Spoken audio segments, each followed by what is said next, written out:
Excellency, President of... Almost a miracle. Because when last I spoke to you,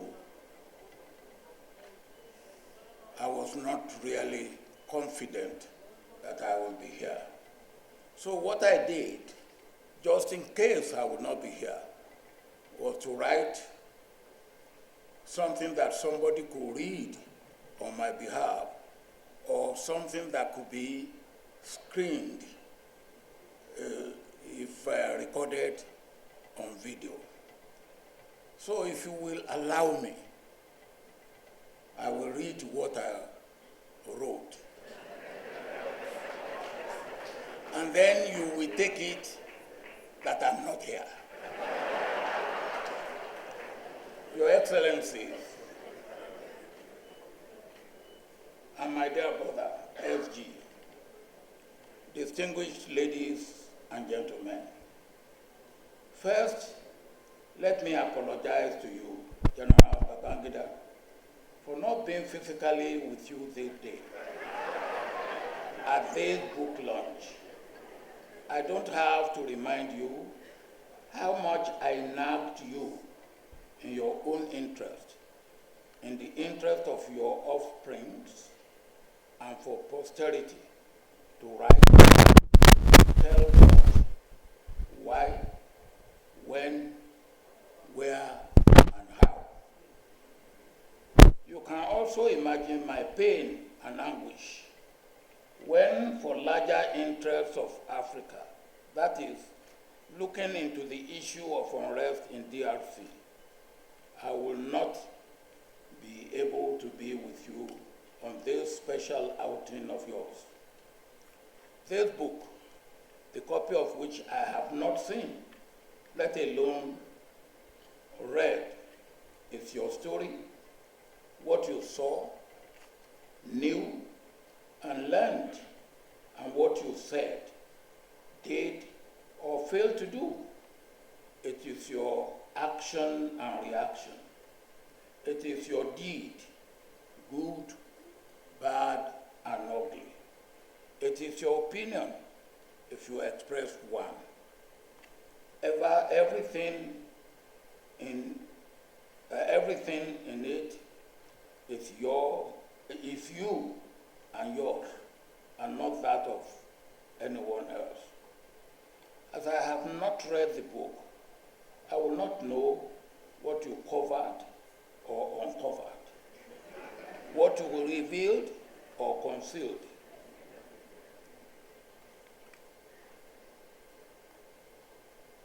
If any. So I am anxious to read the book. One thing is absolutely sure. There will be enlightenment, and we will have written records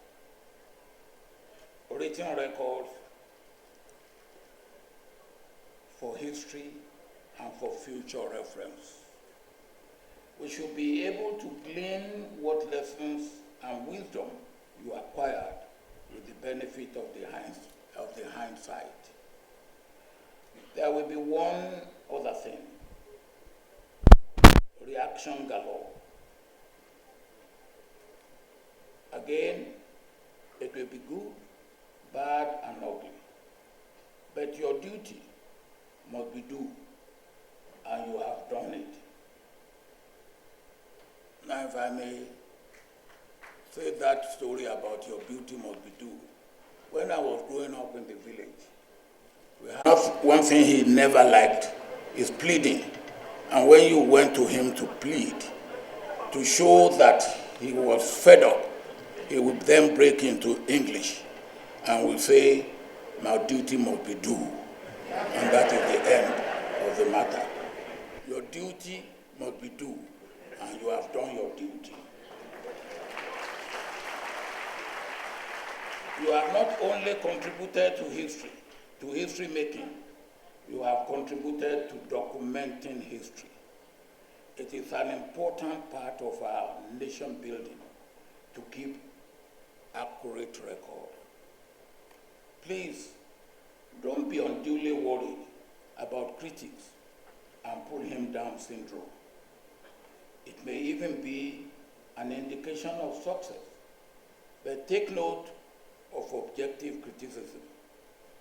A chronic critic of mine, the late Tunji Braithwaite, may his soul rest in perfect peace, condemned a book of mine, and when asked if he had read it, he answered in the negative. He said he had not read it, and said that once Obasanjo was the writer, it must be condemned. I laughed it off. You may be victim of such criticism and such character. Ignore it and remain unruffled and remain friendly with such critics. It's all bad belly, which you must be able to understand and accommodate as a leader, particularly at this stage of your life. That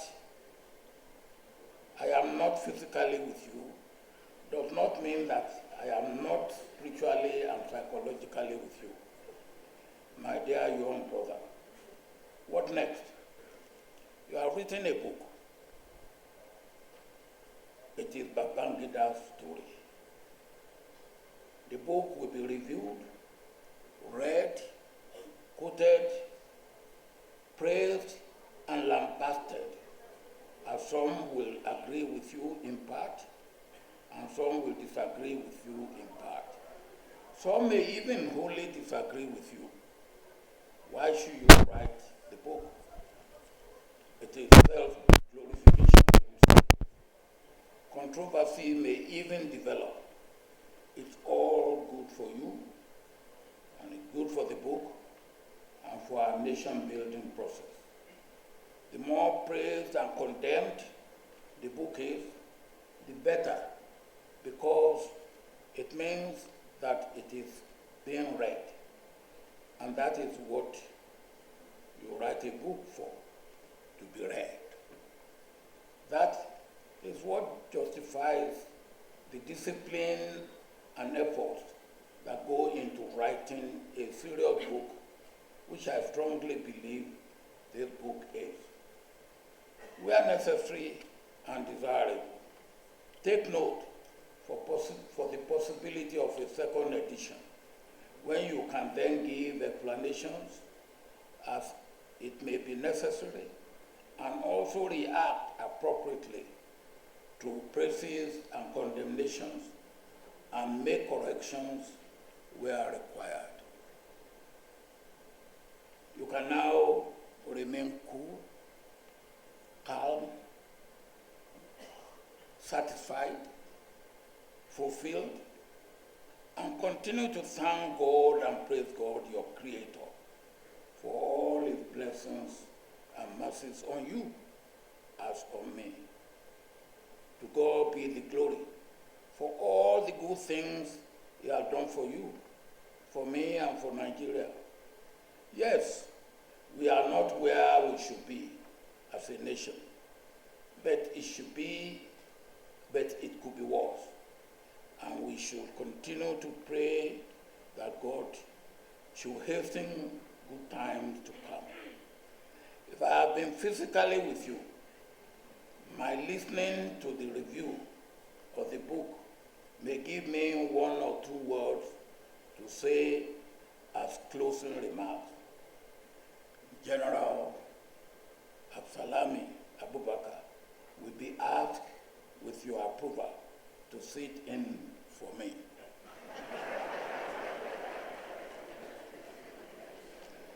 My opening remarks can be read by him or projected on the screen as a recorded video. FG, we have come a long way,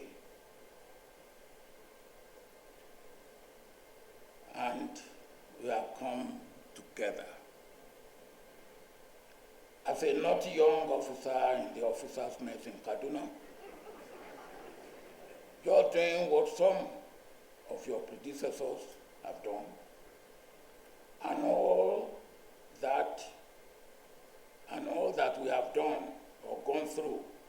separately and together, from that time until today, we must continually thank God. I especially thank God for your life, General Ibrahim Babangida.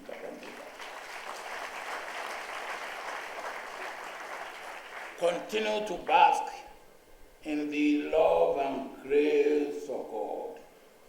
Well done, and more grace to your elbow. That is supposed to have been read by General Abdulsalami Abubakar. Now that I am physically here, you take it that he has read it on my behalf. Well done. Africa's former presidents and chair of the occasion, His Excellency President Abdulsalami Abubakar, the successful mediator of the Liberian Peace Accord, with whom I was proud to have been associated as Ghana's then foreign minister in hammering out the peace accord, which has brought about 2 decades of peace in Liberia, and the third president of Nigeria's Third Republic, the president with the felicitous name and current ECOWAS mediator of the Malian transition, His Excellency Goodluck Ebele Jonathan. I'm aware that there are many other outstanding Nigerians here, such as Vice Presidents Osibanjo, Atiku Abubakar, and others, as well as distinguished and celebrated entrepreneurs like Abdul Samad Rabiu and democratic development of Africa's greatest nation. The example of development and freedom that democratic Nigeria is providing to the continent is a compelling one, especially in this era of renewed turbulence in Africa. I have to take also the opportunity to acknowledge the president of the former leader of the Republic of Sierra Leone, President Ernest Bai Koroma, who made important contributions to the development of ECOWAS during his tenure. Your Excellencies, I've had the privilege of reading the manuscript of A Journey in Service before the launch today. And I want to congratulate warmly General Babangida for giving us such a fascinating account of a critical time in the history of Nigeria. Luckily for all of us, even though it is quite a heavy book, it is an easy read, which will retain the interest not only of those of us who were alive during the times of the events recounted in the book, but also for those for whom it is very much history and folklore. As the general himself wrote in the very first sentence of the prologue, and I quote, "Over 3 decades have passed since the events described in the book," unquote. And I was ready to approach it as a history book in my frame of mind. There should not be many similarities, really, between the Nigeria of 1985 to 1992, with which the general grappled, and the Ghana of 2017 to 2025, where I have just finished being president after 2 successive terms. And even though 3 decades separate the 2 situations, it was interesting for me how often as I read the book, I came close to telling myself, plus ça change, plus ça reste la même chose. I lived through the years of regular coup d'etats and military coups, especially in our West African region. That did not make it any easier reading. The first-hand account of the man reputed to have been, and who admits to have been, part of all previous government changes faced while in charge. It is therefore reassuring that General Babangida can be so unambiguous in his support for democracy. He, after all, more than anyone, is best placed to pronounce on what some claim to be the advantages of military government, especially for developing nations in a hurry like us. He certainly demonstrates in his book that a military government indeed spends even more energy and resources on security considerations than an elected democratic one. Up till a few years ago, I would have said without any hesitation that after years of argument and experimentation, we have come to a consensus that multi-party democracy would be the most suitable form of governance structure for our continent, including West Africa. The regional grouping ECOWAS certainly thought that this consensus was accepted throughout its member states. And indeed, sanctions were spelled out for those countries that would succumb to military coups d'etats. I doubt that any of us was under any illusion that what we had all signed up to would be easy. But I was certain that all of us were ready to try to make it work. I feel a deep sense of disappointment. The military coups d'etats have come back in fashion in our region and are seen as the answer to the instability being spread from the Sahel by jihadist activity, and by some as the answer to difficult economic conditions or unpopular government policies. It would appear that we have our work cut out for us all over again to try to build and consolidate the democratic structures in our countries, to gain the confidence of our populations, especially to show that the road to prosperity will be faster and longer lasting when we are democratic. I'm not sure that back in 1985, when General Babangida became the leader of Nigeria, he and his colleagues had thought it out so clearly for themselves. But it would seem that somewhere along the line, or by the time it was over, as stated in the book, they had plans for a very brave new Nigeria. Permit me to quote him here, and forgive me for it is quite an extensive quote. There exists a world of difference between engineering a nation and ruling it. I never wished to rule Nigeria, and I never did it. My goal was to engineer it. The ultimate aim of engineering in the manner that we have attempted was precise. It was to chart a new course for a nation towards a new environment, consciously and carefully designed in anticipation of a future that can be understood, mastered, and managed. Engineering a nation is in reality in inventing the future. Everything has to be harnessed and focused. Human resources, material resources, and moral resources all must be brought into play. Over and above all, the nation's psychology must be redirected and refocused. That was the dream. The reality was a daily grind of trying to keep a country united and together, fighting off attempts at coups d'etats and violent disagreements about the terms of economic policies.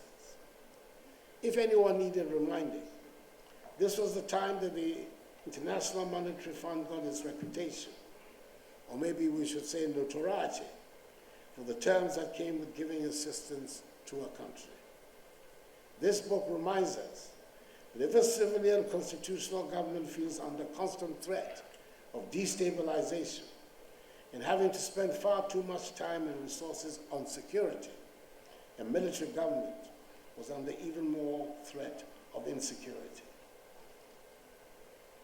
If the predictable problems of how to lift the bulk of the people from poverty and keep food prices down are overwhelming, they turn out to be far more tolerable when compared with the unpredictable things that hit a government in our part of the world. It is a difficult and exhausting process to come up with a plausible and workable foreign policy for an African country today. It was a bigger nightmare at the time described in A Journey in Service.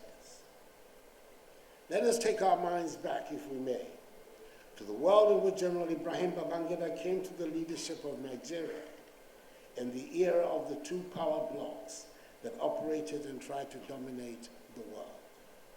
In our part of the world, the Eastern Bloc, led by the Soviet Union and its ideological adherents, appropriated, quote, the progressive, unquote, tag, and tried to win hearts and minds and convince governments and populations that nations stood a better chance of rapid development by following the socialist path. Then there was the capitalist Western Bloc, led by America and its ideology, and not upsetting the people whose support is required to be able to make critical changes. I do believe most sincerely, though, that the mechanism should err on the side of greater, not lesser freedom.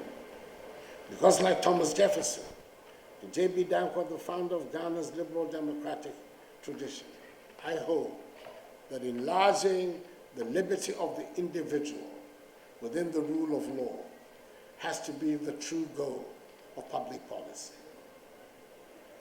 Considering the breadth of the subjects and period of time covered in this book, I have no doubt that all of us who read it would have our favorite moments and maybe our disappointments or unanswered questions. I would gladly state that I am as confused about what is euphemistically called the June 12th saga today as I was 33 years ago. I'm in awe of the unarmed young Colonel Babangida as he walks up to the coup maker, Lieutenant Colonel Dimka, at Radio House in Ikoyi to talk him out of his doomed venture. I pointed out at the beginning of my speech that the general himself had said that it had taken more than 3 decades for him finally to bring out this book of his memoirs. According to an interview he granted Tell magazine back in 1995, which is reproduced as Appendix 2, the general told the magazine he was, quote, already working on the memoirs. I am not trying to build up defenses for whenever my memoirs would emerge. At almost 81 years, I obviously do not have 30 years to weigh up how I tell my story before I publish my memoirs. My story would obviously not have heart-stopping narratives of coming under enemy fire and being evacuated with shrapnel somewhere in my body. But my first term as president did coincide with the first certain President Trump's first term. Now that he's back in the White House and engineering another new world, maybe I'd have a bigger impetus to bring out my book quickly before the world is completely redrawn.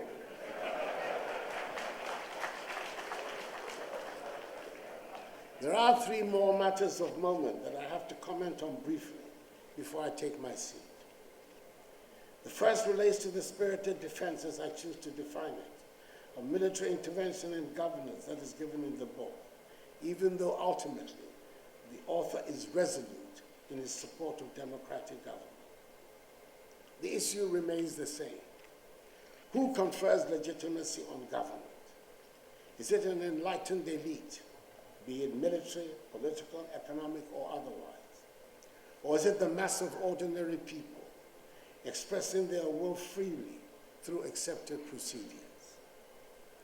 It is the answer to these questions that prompted the greatest of British prime ministers, Winston Spencer Churchill, to say that, and I quote, "Democracy is the worst form of government, except for all the others," unquote.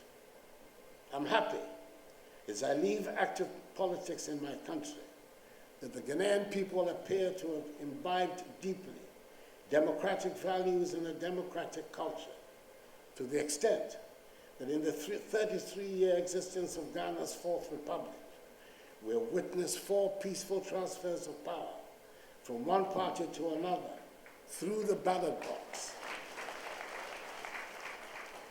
in conditions that have not threatened the stability or unity of the state. It is a most comforting conclusion for someone who has devoted his life and energies to the advancement and entrenchment of democracy in his country.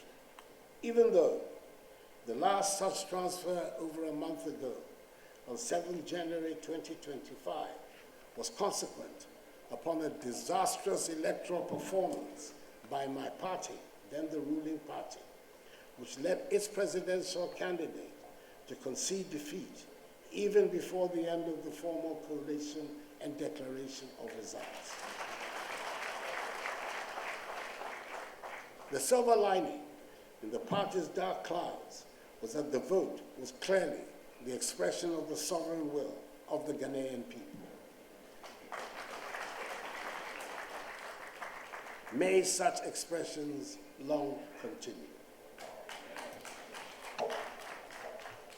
The second emanates from one of the most complex considerations confronting the development of the continent. The accumulation of capital, which enabled the Industrial Revolution to take place in the economies of the world, as well as of several of those in the East, occurred before universal adult suffrage was obtained in their countries.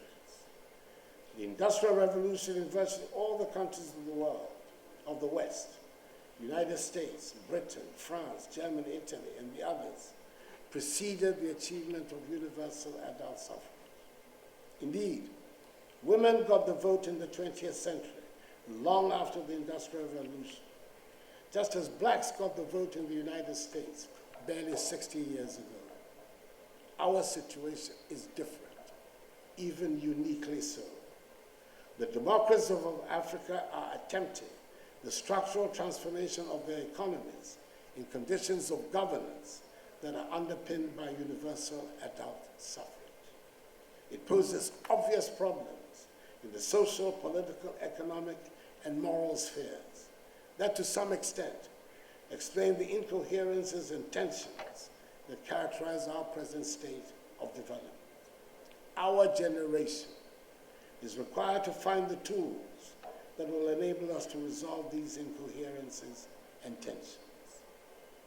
Finally, I cannot forego the chance of this prestigious platform to mount an important hobby horse of mine, and that is the appeal I've made before in this great country to the political and economic elite of the Federal Republic to take aggressively the leadership of West Africa and Africa's efforts to unite our nations and economies.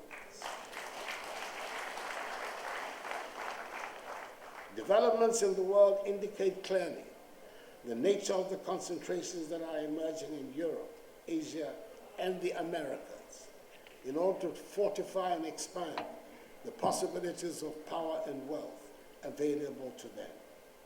We in Africa cannot afford to be left out of such a process. And for our prospects of effective integration to materialize, the Federal Republic of Nigeria has to assume her historic responsibilities and lead our development towards an integrated, democratic West Africa and Africa. That evolution cannot succeed without you, but you will be its greatest beneficiary. I'm aware that, like all the rest of us, you have significant problems of your own which require urgent attention. However, history cannot and does not wait. Means have to be devised which will enable us all to address with efficacy our contemporary challenges.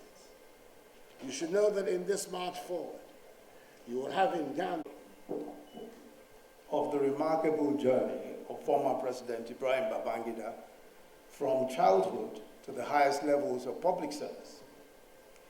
It is the story or stories of a journey of a nation, our nation, Nigeria. It is the Nigerian story, complex, sometimes unpredictable, sometimes stranger than fiction, but always fascinating. Many of the key figures in this book and who shaped the history of our country are here with us today.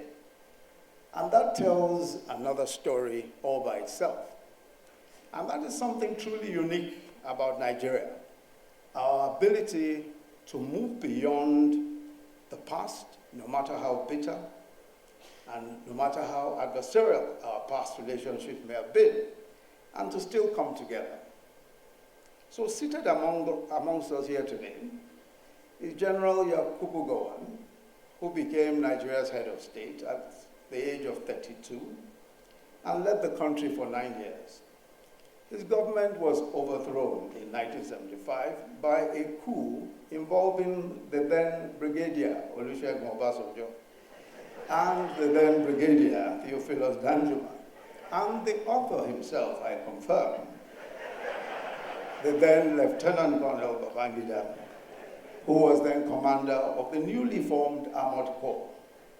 Also involved in that coup were the then Lieutenant Colonels Muhammadu Buhari, Lieutenant Colonel Sonny Bello, who is here also, and Lieutenant Colonel Sani Sami. Yet, here we are today with former President Obasanjo, General Danjuma, and of course the author himself present, not as adversaries of the author, but as witnesses to history, celebrating a fellow statesman.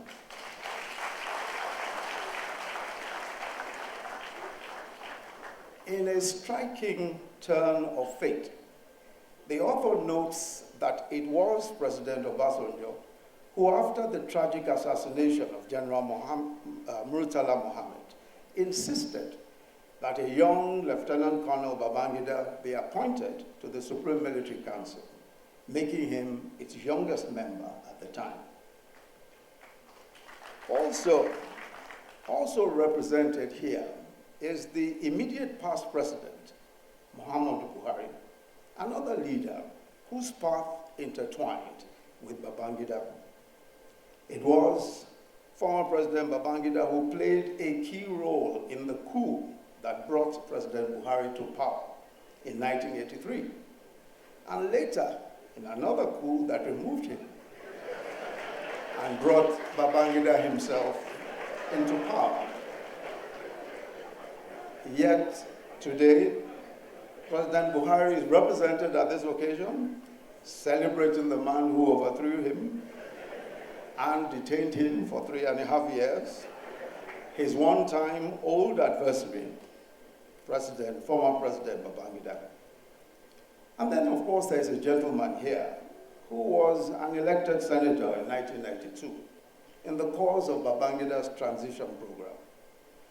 When Babangida annulled the 1993 election and General Abacha took over and dissolved the Senate, that senator tried to reconstitute the Senate in resistance to the dissolution.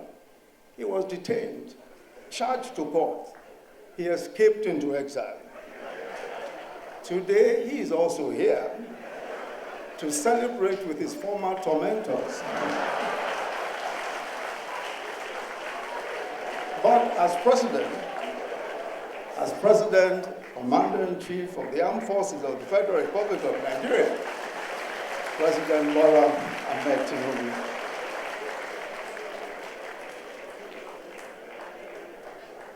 The third reason why this 420-page book is important is because it unveils one of the most enigmatic leaders that Nigeria has ever had. A man who some called Maradona, others described as the evil genius, bearing his mind, in his own words, in writing for the first time since he left office 32 years ago.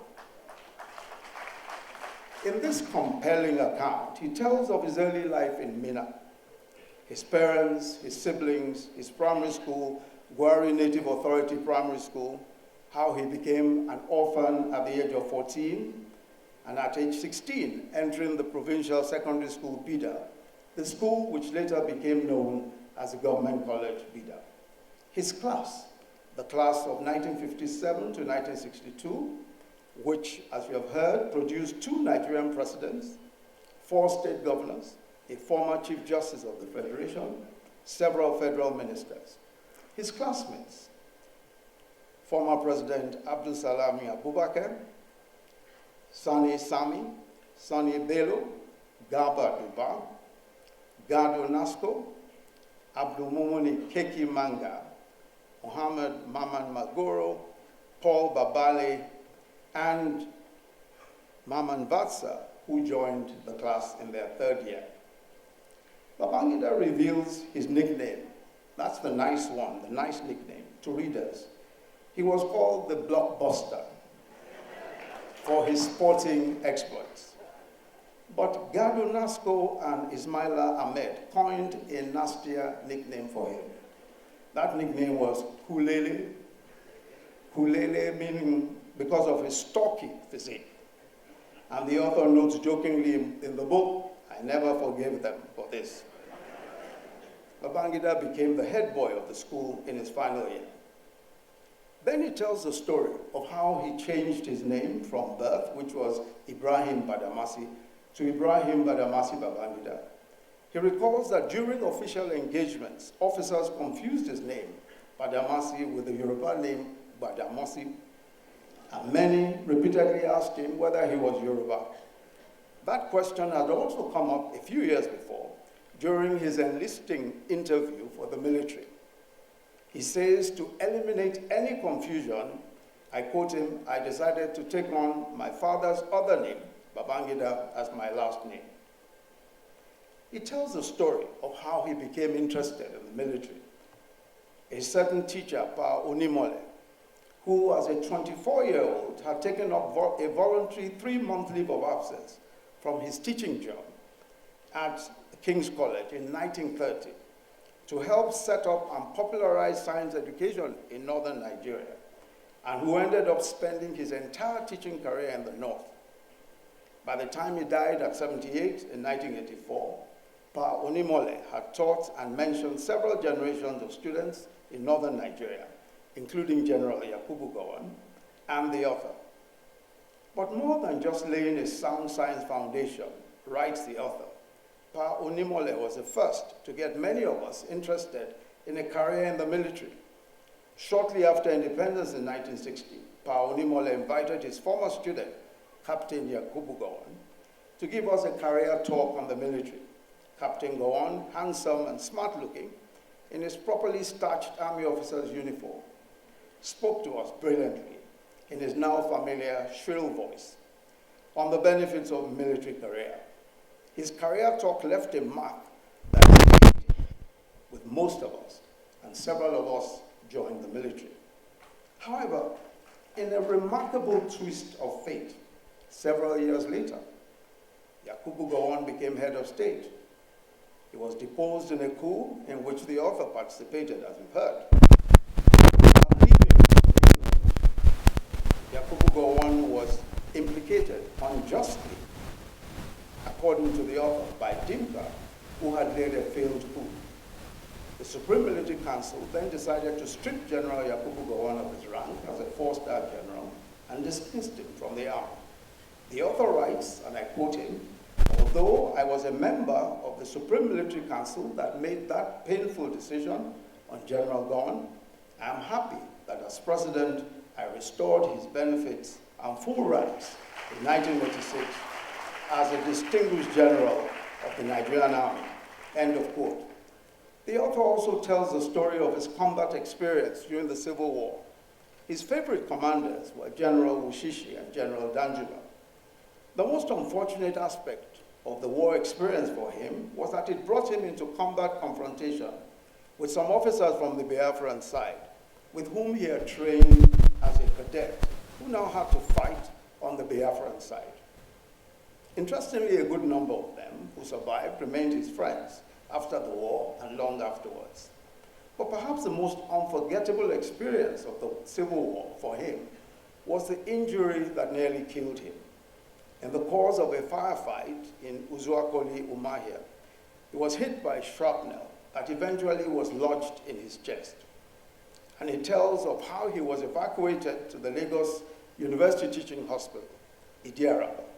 And while he was in hospital recovering from his injuries, on Saturday, April 19, 1969, he watched on television in the common room of the hospital as the then head of state and commander-in-chief, General Yakubu Gowon, married his beautiful black beauty, the then Victoria Zachary.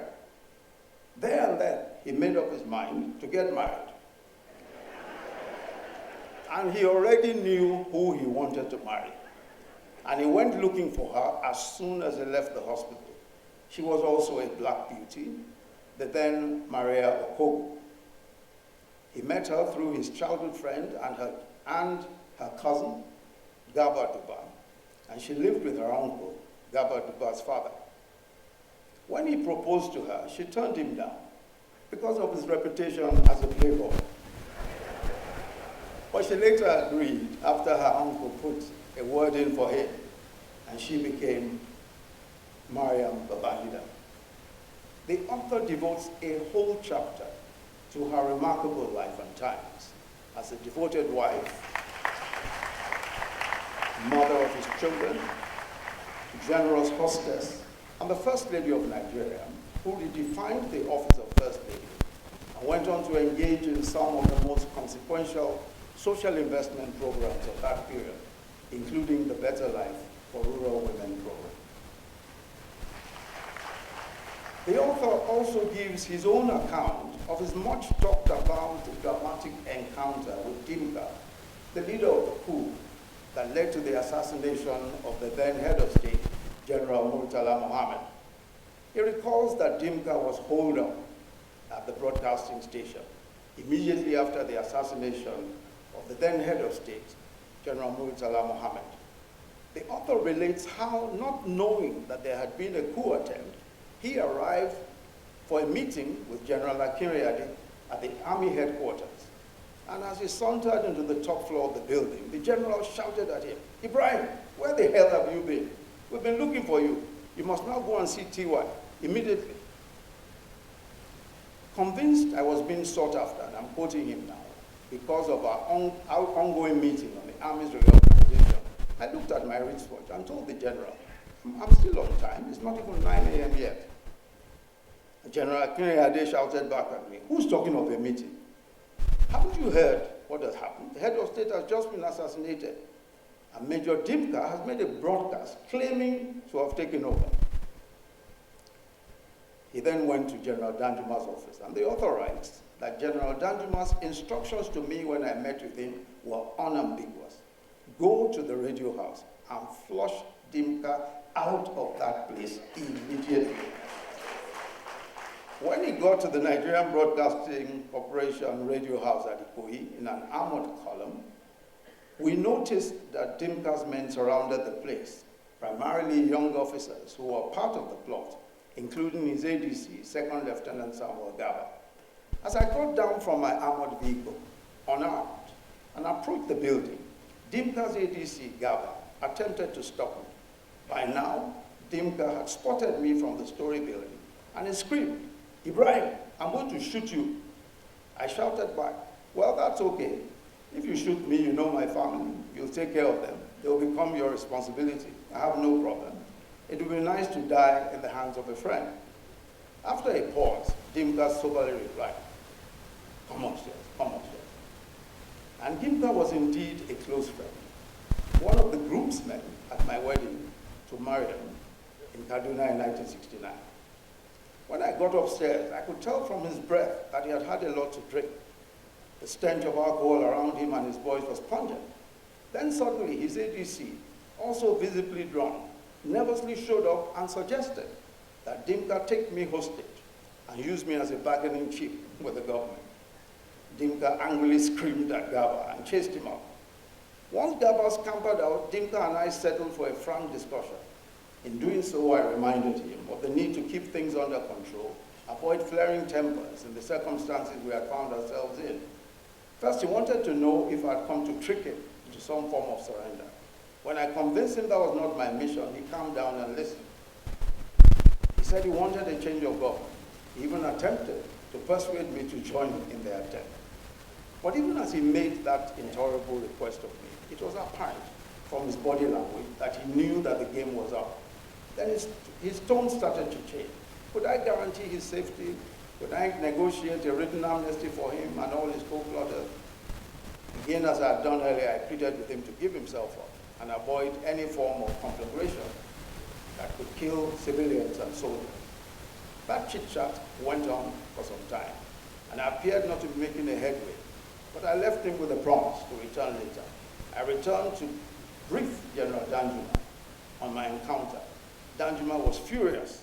He ordered me back to the radio house with a reiteration of his earlier instructions: flush Dinka out of that place immediately. I returned to Radio House with Chris Ugokwe, better equipped and prepared. I'll leave you to read what happened next. Buy the book. But the reasons why this autobiography is long, and long awaited, beg your pardon, is more because of the innumerable controversies that were spurned in the Babangida era. Babangida himself described these events, and I quote, "the events that shook the administration to its foundations under our watch," end of quote. These include the death of Dele Giwa, the killing by a letter bomb of the charismatic journalist and publisher of Newswatch, a weekly political news magazine, in his home on October the 19th, 1986. The Vatsa coup, a coup that implicated one of his closest childhood friends, and the decision of the Supreme Military Council to execute him. The Gideon Oka coup, a coup that took the life of his ADC and nearly took his own life and that of his wife, and how they escaped the coupists, and how the coup was foiled by the then Chief of Army Staff, General Sani Abacha.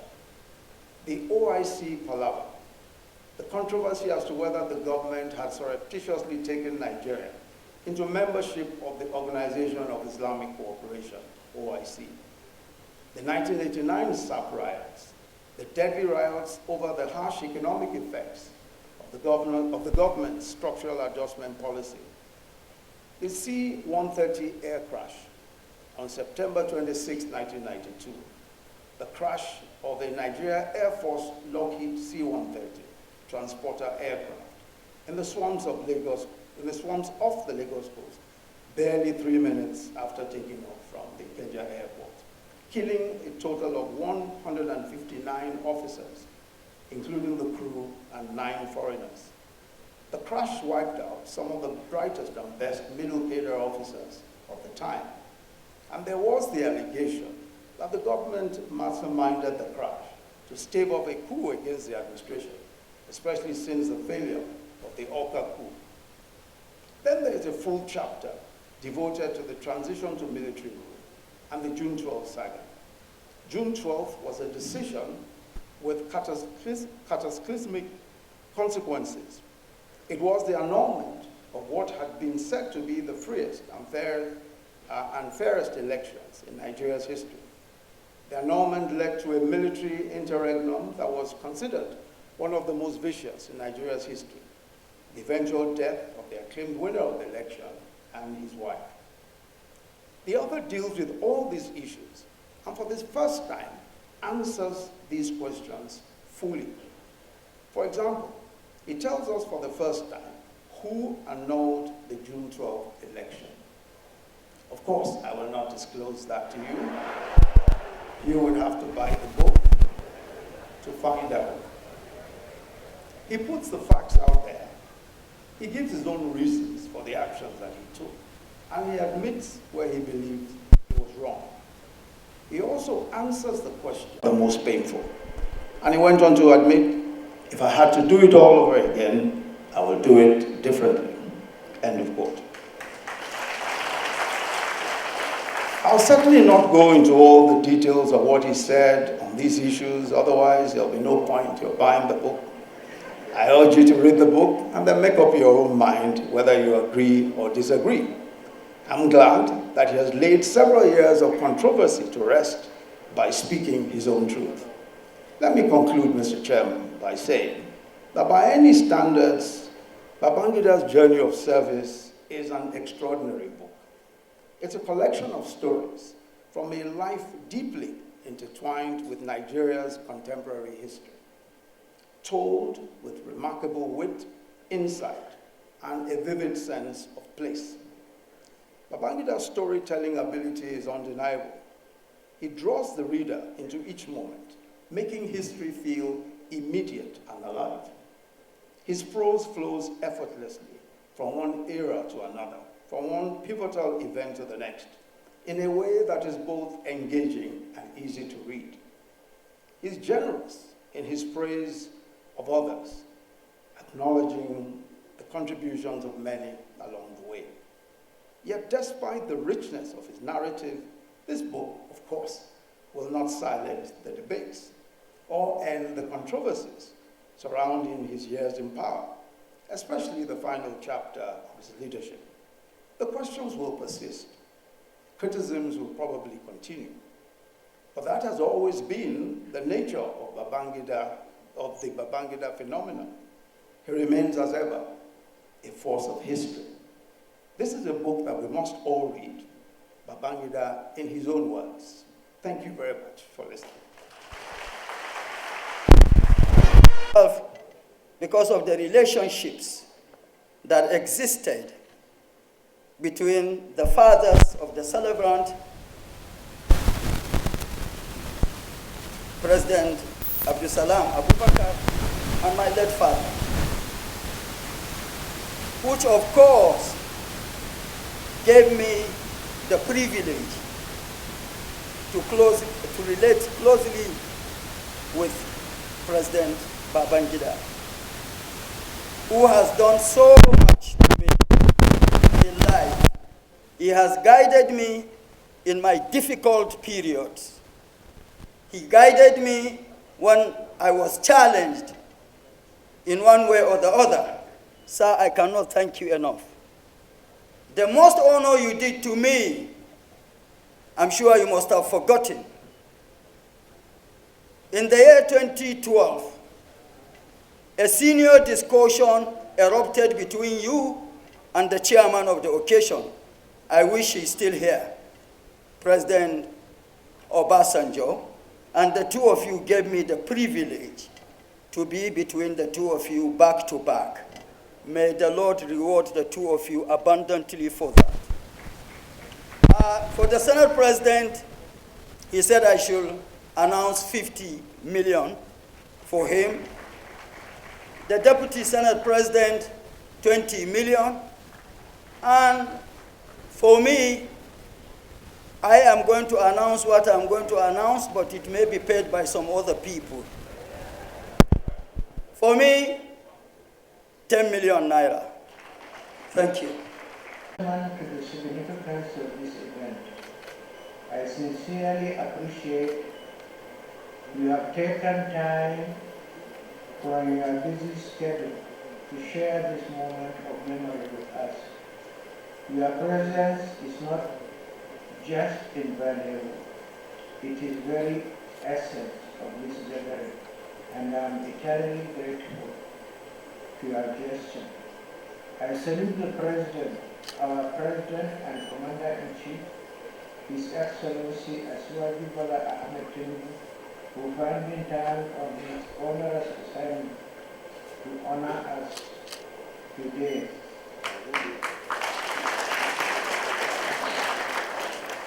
Mr. President, you are able to attend this event today means a lot to me personally. As you know only too well, you have my blessings, prayers, and goodwill in your arduous task of moving our country forward. To all our former presidents and heads of state, your enduring impact on our nation and your legacy is not just a testament to your dedication and service. It is a beacon of hope for our future. I am deeply grateful for your contributions and presence in particular. I cannot sufficiently thank my brother, His Excellency Nana Akufo-Addo,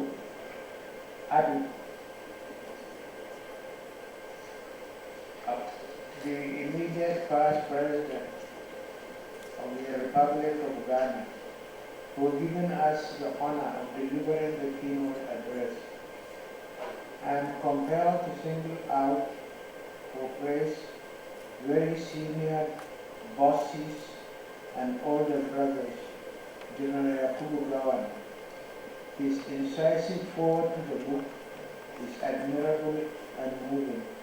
I'm grateful, sir. General Gawan and my other boss, General Olusegun Obasanjo, who gladly agreed to chair this event, have positively impacted my life. I am also immensely grateful to my other boss and mentor, General T.Y. Nkrumah. I'm delighted that I could record General Nkrumah's leadership qualities in my book, both during the Civil War and as the Chief of Army Staff. It is fair to say that as Chief of Army Staff, T.Y. set a standard by which succeeding chiefs have been judged.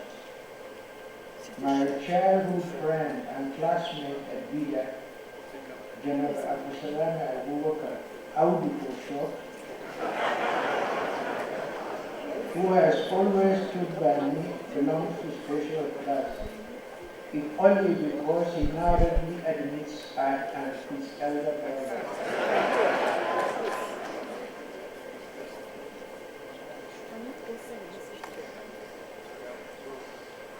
I also thank my boss and our immediate past president and colleague General Muhammad Buhari, who sent a lovely note a few days ago apologizing for his inability to be with us.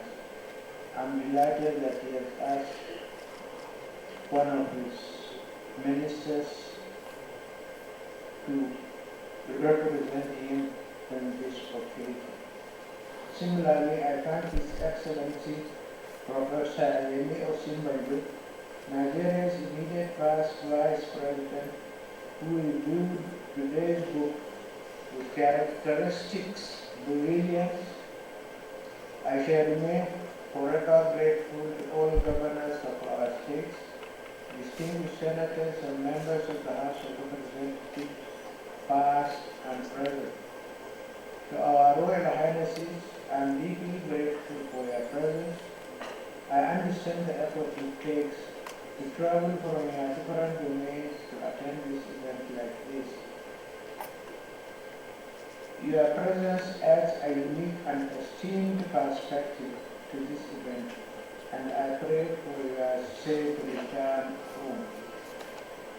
My deep appreciation of your presence and support is that of the captains of industry of our illustrious private sector will be eternally on record.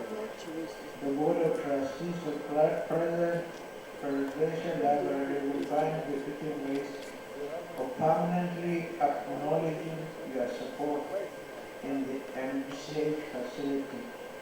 Talking of captains of industry, how do I thank my son, Abdul Samad Rabi? He has shown enduring commitment to this event and the library project from day one. Thank you very much, Abdul Samad.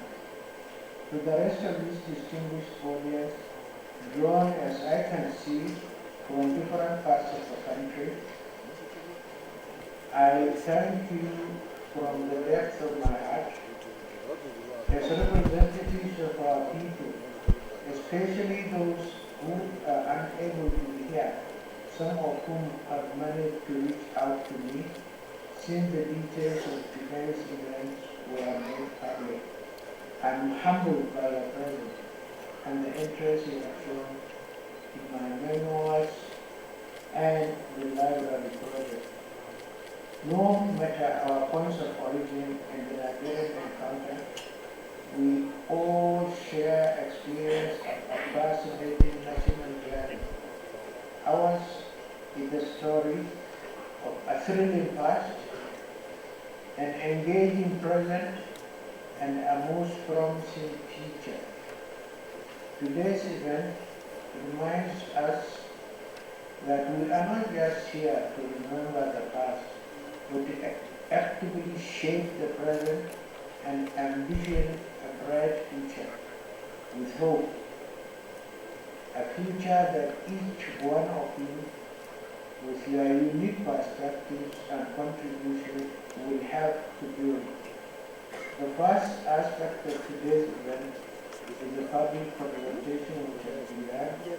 This memoir, a culmination of over 3 decades of reflection, significantly contributed to our understanding of our national history. Throughout the public presentation of this book, I believe I am paying a huge part of my debt to public. I have had to contend with this question all the time. When will you tell your side of the story? Understandably, our period of service has somehow evoked, and rightly so, many questions and stories among our public. This book, which chronicles my experiences, decisions and challenges during our national service, tries to answer some of these questions from my modest perspective. My colleagues in arms and I presided over significant change and turbulent reform. We confronted monumental challenges in the economy, the polity, foreign affairs and defense, and security spheres of our national life. We surmounted obstacles, sought change from old ways, encountered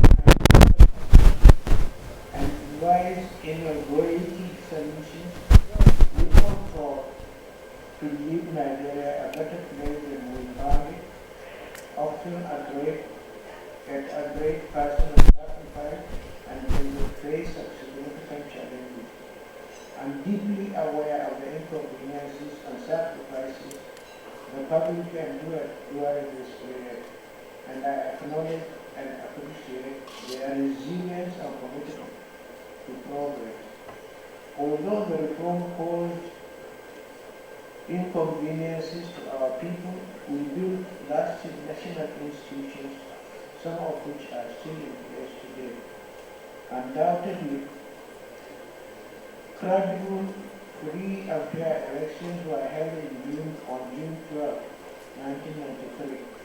However, the tragic irony of history remains that the administration that devised a near-perfect electoral system and conducted those near-perfect elections could not complete the process.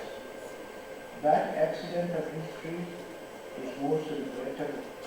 The nation is entitled to expect my impression of regret.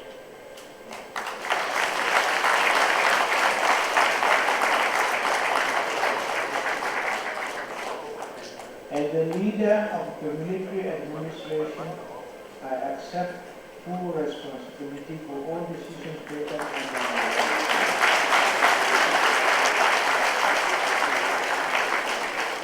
And June 12 happened under my watch.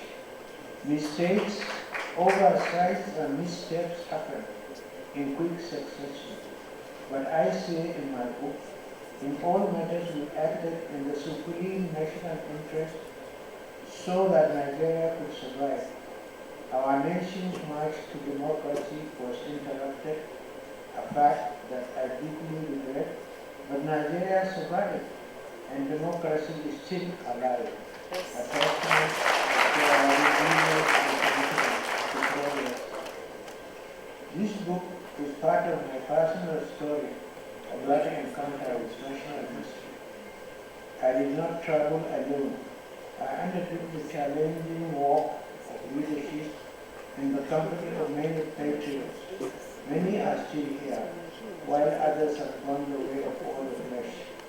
I cannot name all our allies and fellow travelers, but let me acknowledge the contributions of men like late Augustus Atol, Commodore Editu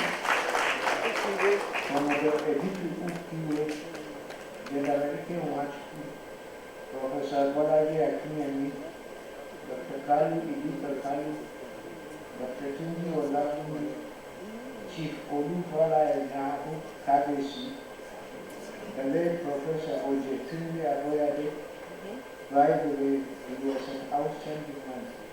The late Alhaji Ruwakadiwala Lukman, the late Professor Humphrey Umosi, the late Professor Omo Omori, the late Professor Burian Ezekwe, the late Professor Tan David West, the late Professor Babatunde Bakuma, the late Professor Alipo Johnson Kuti, the late Dr. Shakimo Mustafa, the late Alayi Bunusha Musa, the late Rear Admiral Patrick Koshoni, Dr. General Alani Agneya, General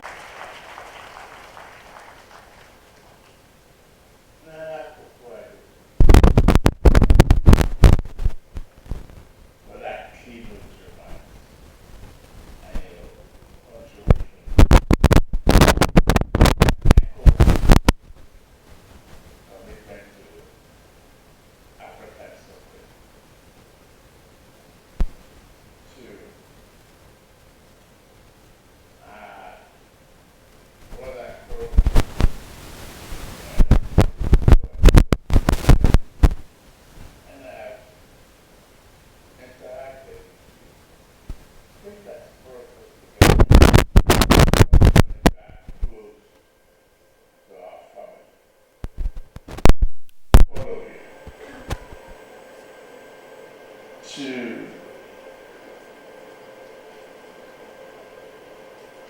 the father,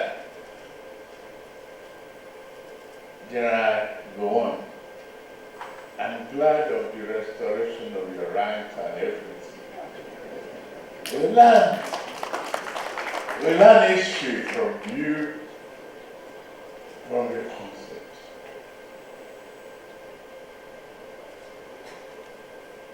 Thank you for who you are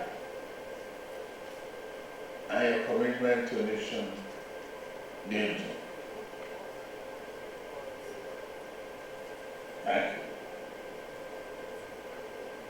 you. To former President, good luck, Ebele Jonathan. We always, interact, sometimes we argue about the future of this country. We find our leaders here. The situation that brought us together and the one that we continue from this moment on. The revolutionary courage that brought leadership out to build our country. I'm glad that, about what is happening in America, Europe, the contradiction that we are seeing now all over. What is it telling us? It's telling us to wake up, to make Africa a better place, particularly this country, Nigeria. I've seen so much of responsibility and the need to take some decisions on behalf of this country. I want to thank all of you for your mandate, your patience, your perseverance. Whatever might have happened, the hallmark of the truth from our dear leader, father, uncle, General Ibrahim Babangida. Without you, people like me, I won't be in politics.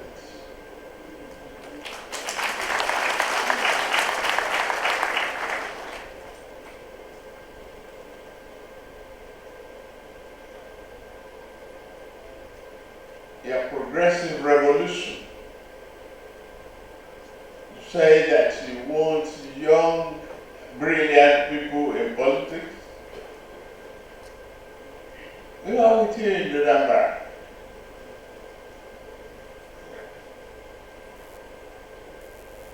You inspired some of us.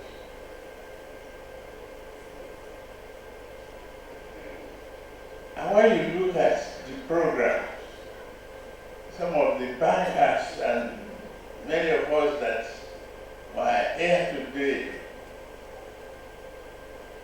about this library, about the project, it's all the happiness of a visionary Babangida. Thank you for what you are. It's not just an ordinary day for Nigeria. The book I've not read, I'm taking my copy and I will read it. One thing I cannot forget.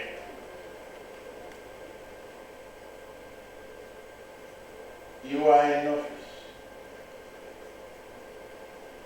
You recalled we were elected. You kept on postponing the inauguration. You summoned us to Abuja. And when we became rancorous, you summoned us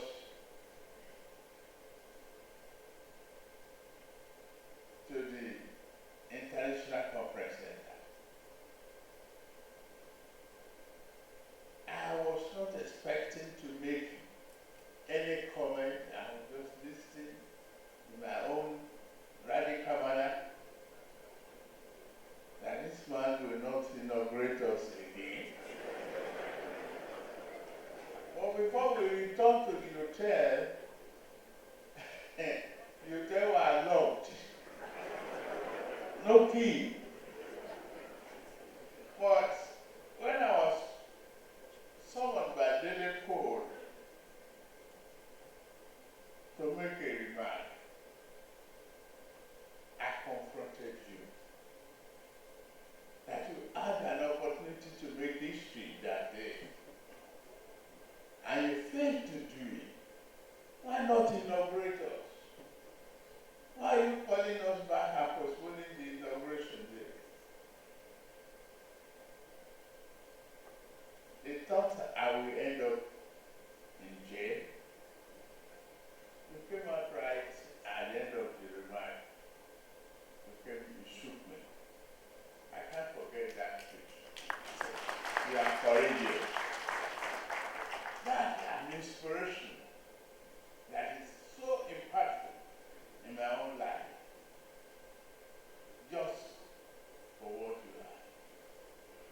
The 3 hours to set a day like this, I put it together. For you, you deserve it.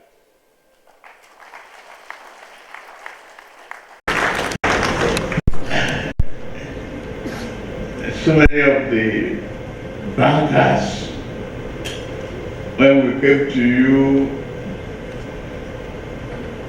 I'm still then immobile,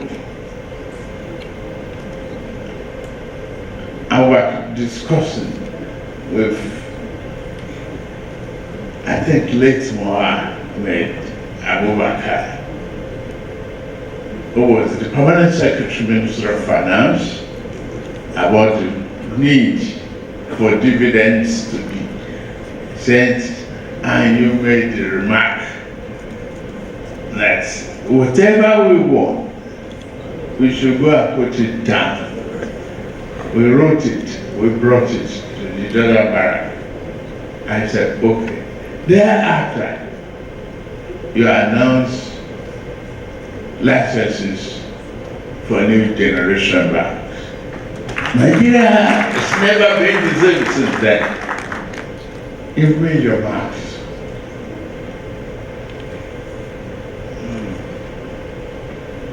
I'm glad of the revolution on the June 12th.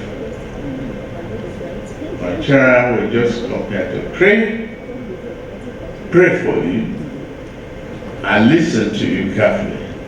I'm not here to read this speech. I'm here to pay homage.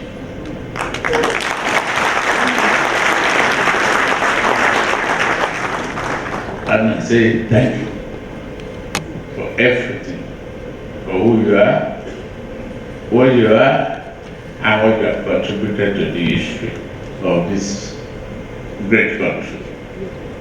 All I can promise as the president is to strive to do the best, put the best forward, take decisions, no matter how difficult they are.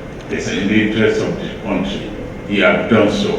You have laid it down. Thank you very much. Thank you very much, Mr. President. The national anthem.